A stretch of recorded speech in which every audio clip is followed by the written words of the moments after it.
திருமகள் TV பல்சுவைகள் படைக்கும் பாசறை. தற்போது வரை சிவாஜியின் இடத்தை எந்த நடிகராலும் பிடிக்க முடியவில்லை. ஏனென்றால் அவருடைய நடிப்புக்கு யாராலும் ஈடு கொடுக்க முடியாது. இவருடைய நடிப்பில் வெளியான திரைப்படம்தான் தங்கப்பதக்கம்.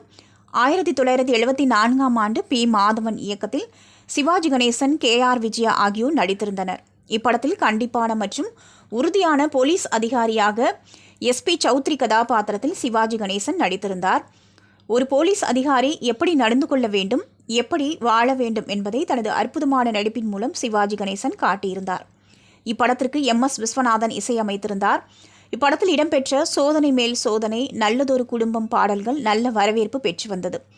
1974ஆம் ஆண்டு வெளியான படங்களில் தங்கப்பதக்கம் படம் 175 நாட்களுக்கு மேல் ஓடி வெள்ளி விழா கண்டது. அது மட்டுமல்லாமல் அந்த ஆண்டு அதிக வசூல் செய்த திரைப்படம் என்ற பெருமையும் தங்கப்பதக்கம் படத்திற்கு கிடைத்தது. இப்படத்திற்கு முந்தைய ஆண்டான 1973 வரை வந்த எல்லா படங்களின் வசூலையும் தங்கப்பதக்கம் முறியடித்துள்ளது. தங்கப்பதக்கம் படம் சாந்தி தியேட்டரில் மட்டும் 103 நாட்கள் ஹவுஸ்ஃபுல்லாக ஓடியது. சாந்தி தியேட்டரில் உள்ள 1200 இருக்கைகளிலும் ஹவுஸ்ஃபுல்லாக இருக்கும் அளவுக்கு மக்கள் கூட்டம் திரளாக வந்து இந்த படத்தை பார்த்து மகிழ்ந்தனர். மகேந்திரன் எழுதிய தங்கப்பதக்கம் என்ற நாடகத்தில் அடிப்படையாக கொண்டு இந்த படம் எடுக்கப்பட்டிருந்தது. இந்நிலையில் ஏற்கனவே நாடகமாக வெளிவந்து மக்கள் மத்தியில் சாதனை படைத்த பெருமை தங்கப்பதக்கம் படத்திற்கு உண்டு. தங்கப்பதக்கம் படம் பங்காரு பதக்கம் என 1976இல் மொழி மாற்றம் செய்யப்பட்டு வெளிவந்தது.